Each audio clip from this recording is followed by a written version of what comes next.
One of the things that we all face with content marketing is we face content marketing burnout, right? You don't have writers, you don't have resources, you've got temperamental writers, temperamental resources.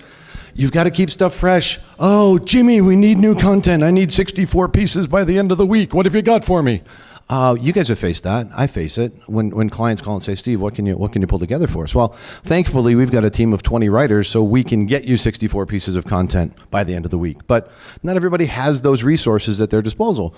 You got to chase trends in your industry. But when you realize a lot of our industries, the trends don't really change all that much, but you need to keep stuff fresh. So where's that stuff hiding, right?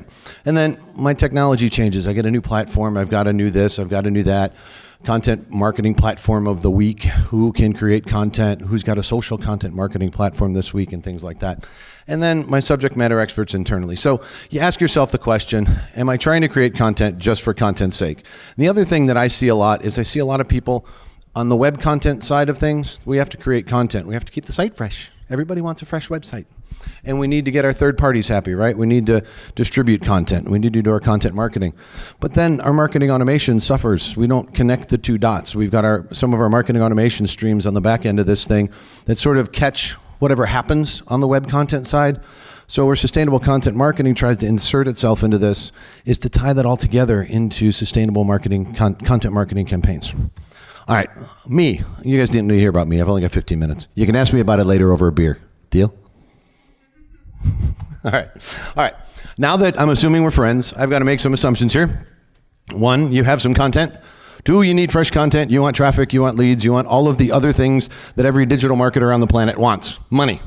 And if you generate money for your web property in the form of leads or traffic and all these other wonderful things and what they turn into, you're going to be viewed very favorably by your bosses. Yay, you. Okay? So we made those assumptions. The next assumption I want to make is that we're going to have goals and objectives. Now, this is simple stuff, but it's what are you trying to get to? How much traffic do you need next year or next month or during this campaign? What's the number, right? I need X number of leads. I need 2,500 downloads. Put a number on these things because then they become tangible. If they're not tangible, then your boss walks in, asks for a report, and you've got, let me pull something together for you. And also agree on reporting up front because it makes a lot of sense. You can, even just the metrics for reporting, to agree on that up front with your boss, he or she will love the idea that you're thinking ahead of what those metrics or KPIs are. And you'll hear me separate metrics and KPIs in conversation, and some of you may do it too. A metric is a number, any number, it's a data point. A KPI, money, money, money. Anything that's money, I count as a KPI. So when our clients ask for KPIs, that's where I start talking about ROI. I start talking about revenue. So think about it in those terms. So back there, we've got our sun, our wind, and our water. Let me explain these just a little bit, and then we'll go into them in a little more detail. The sun is shining a light on our existing content. You guys all have content on your websites. You've been writing content, well, maybe some for years, some for months, some for many years. Some of the websites, such as our good friend here, Steven at Consumer Reports, he's got content for years and miles. What's the opportunity there to mine that content, to use it tomorrow, to use it in my next campaign? How well do we do that? We tend to think about content freshness. We got to go write new stuff. We've got a new campaign. And then our wind, this is where we make noise. This is where we play in social media. This is where we promote our content. We try to create awareness.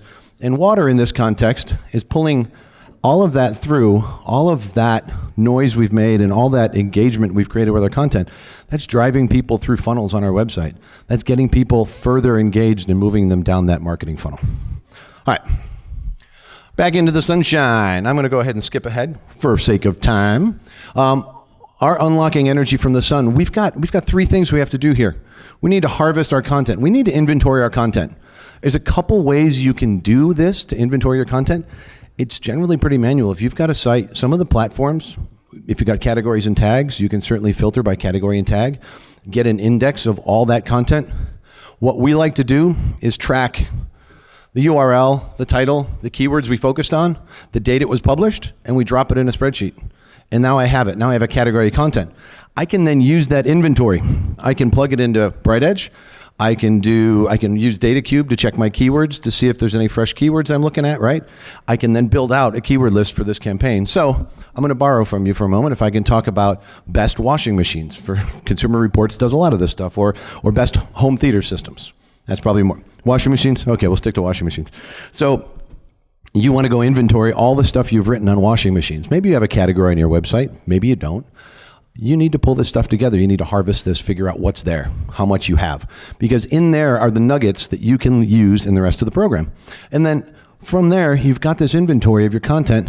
Now I can build out some things to track where I'm at. I want to be able to create page groups to say, what's all this stuff that I'm tracking? I've got 100 pages of washing machine content. I'm going to go build a page group for that, or I'm just going to track it elsewhere. Wherever you want to track this is great, but now you know what you've got. You've got an inventory. If you have an inventory, you can use the inventory later. So if we stick to washing machines, I know I've got 100 washing machine articles that I've created in the last 3 years, we'll call it, and I can use that stuff, right? So what can I do with it? I can reuse, I can repurpose, I can recycle those things. I can take a blurb out of there, right? What are the washing machine trends over the last 5 years? I can grab little pieces from each of those articles. I can make a new piece. I can repurpose that stuff. I can put it into tweets, use it in social media. I can make an infographic. I can make my top 10 lists. I have so much content sitting there waiting to be found on my website that I can now leverage in my next campaign. So I want to build out this campaign. I've got 100 articles to choose from. I know the URLs. I know the keywords. I have a really good idea of what the keyword focus could be for my new campaign. I've now reduced the amount of content I have to write firsthand by maybe 50 to 75%, depending on how much you want to reuse, because we can borrow from ourselves. Google doesn't care about that. You put a wrapper on it, you put a new top 5 on it. You know, what did we think 3 years ago that's different today? So many different content opportunities with this stuff. And in that, you have the basis for what we call sustainable content, because you can go mine all of this stuff that's hiding on your website and you can reuse it. And we used to say, what is it, 7 or 8 different, everything you write can be distributed in 7 or 8 different forms. If you think about video, you think about even short blog posts, and you think about tweets and all these other things, and Facebook posts, so many opportunities for this content. So the key in leveraging this content, and this is where we're still planning a little bit. We've done our inventory, we plan. We like to say matrix first, calendar second. We've all been taught to love and appreciate content calendars. And I love content calendars. I need them. They make the world go round. However, I need to know what content my campaign needs to succeed. And I build out a content matrix, and you'll see that I've got awareness 3 times, consideration and decision. These are my standard marketing funnel labels, right? But I've got them there 3 times, and this is just a sample, but they're there because I might be targeting 3 different types of users with my content in a certain campaign. So we just launched something ourselves about a GA360 campaign. We're targeting 2 different types of users. And we have those top 2 lines of each one filled in with the types of content we want for each of those users. And then each channel that we're using the content in. And you can expand this, you can add things to this based on the channels you want to do, and you'll also be able to identify gaps. So in this example, I might have a gap here in content marketing under consideration in my 3rd column. I need to figure out which part of my campaign, if this is labeled by the user type I'm after, I'm going to go over there and I'm going to take a moment to try and fill in a gap. I'm going to go back to my content inventory, and I'm going to try and figure out what I can use. What do I have that's going to make my life easier to fill in that blank and then roll this whole thing forward? So I might have the evolution of the GE washing machine, or the LG washing machine, or front load washers, which seem to be all the rage now, or that silly one where they keep putting kids' clothes in the front every time the kid gets dirty. I forget which one that is. But think about that. Then this informs your content calendar, because then I can pluck things from here. I can look at my timeline and figure out, where do I need all of these things on my content calendar? I can also then look ahead and work with those people who are creating the content for me, and I can bring it into the program. I can get the content I need for the program. And the beauty is I can track all of this stuff using BrightEdge, and I can use analytics. I can bring that data together, and I can see exactly what happens with most of this stuff. So, quick case study.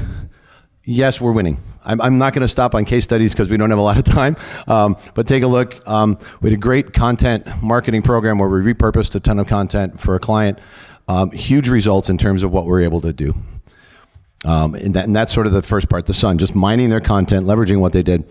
So next piece is harnessing the power of the wind.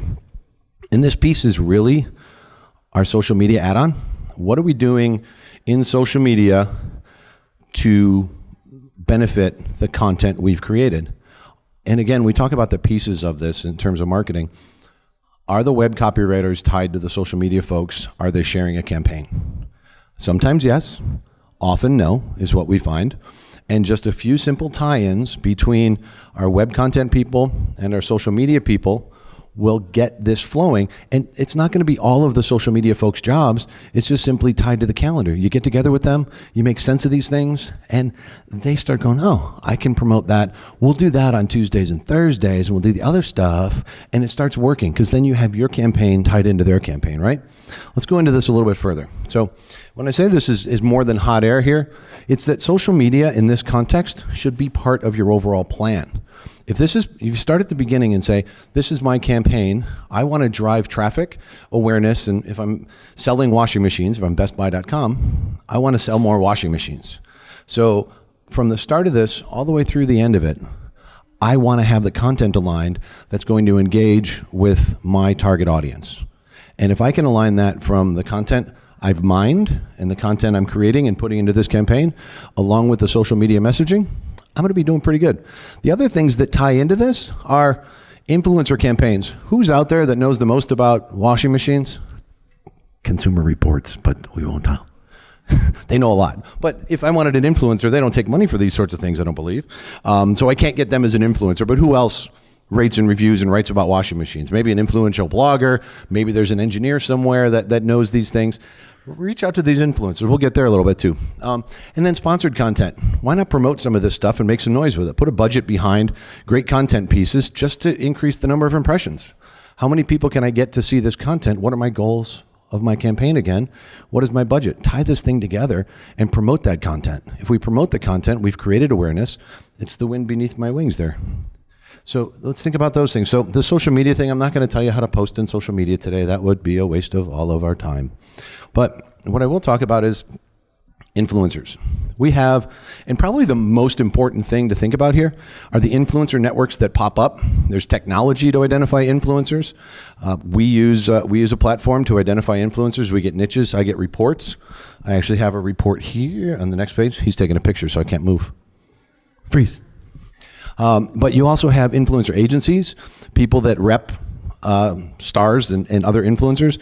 If I want Justin Bieber to tweet for me, I have to go through the agency that represents him to tweet. But he's sort of that bad example of influencers and things like that. But think about other people like, who knows Shane Dawson? Anybody? Wow, we're all that old.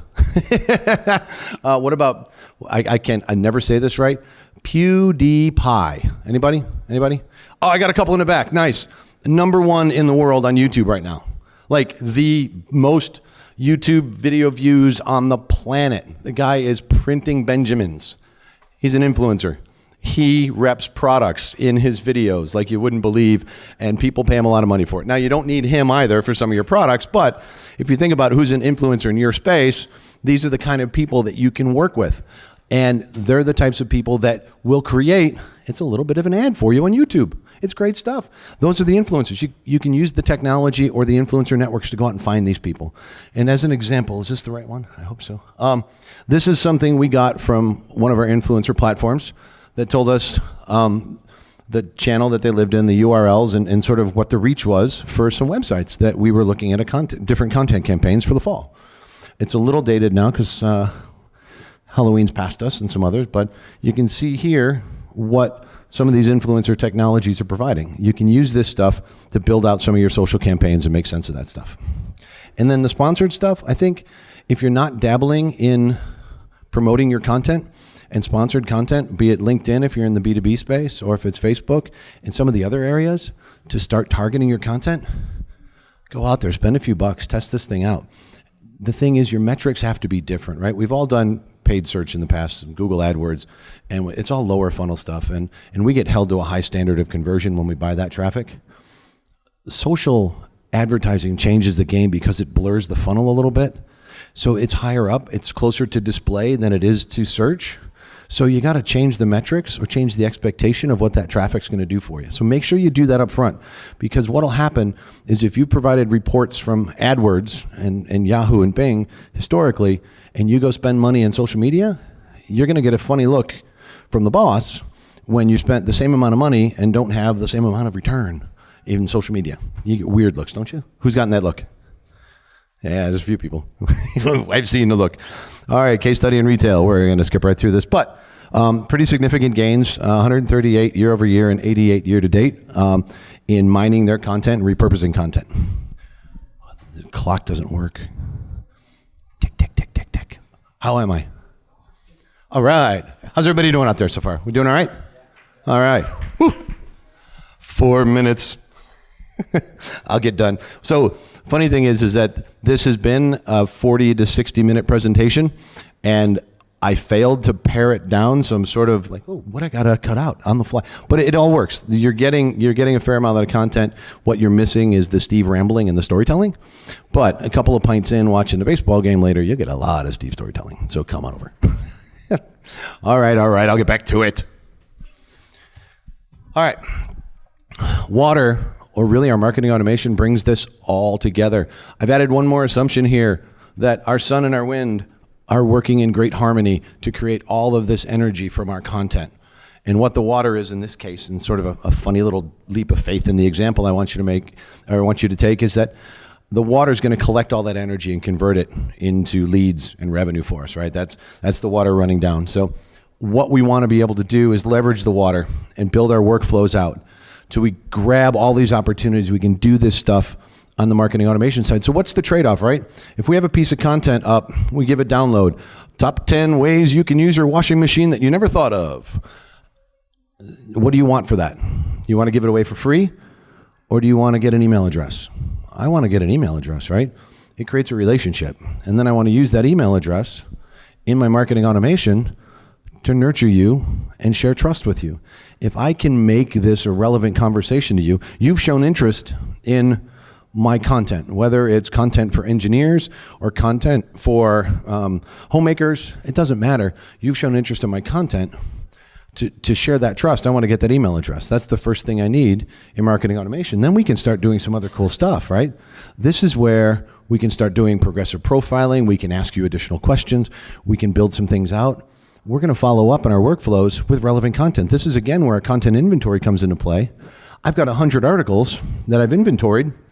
If I'm looking at my 3, 4, 5-step workflow, they vary across industry, but if I'm looking at that workflow and I want to send out a follow-up email, I'm going to send out 3 to 5 relevant articles. In many cases, I don't care if they're 2 years old because they're still relevant. If I've done my homework and my inventory is right, I can add something to that email I'm about to send you out, and I can give you 2 or 3 decently related articles because I've done my homework.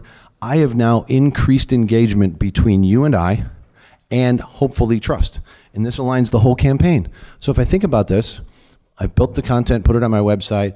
I might have used some influencers to put it on third-party websites. Social media has amplified the message of that content, and now I'm in the capture mechanism. This message has to stay consistent throughout in this campaign, and this is the hard thing for us as marketers to keep together, right? We always want to, there's shiny new objects, there's the next campaign. Build out that content calendar and that campaign calendar to manage to this. Even we're dealing with that in the same GA360 campaign we're running.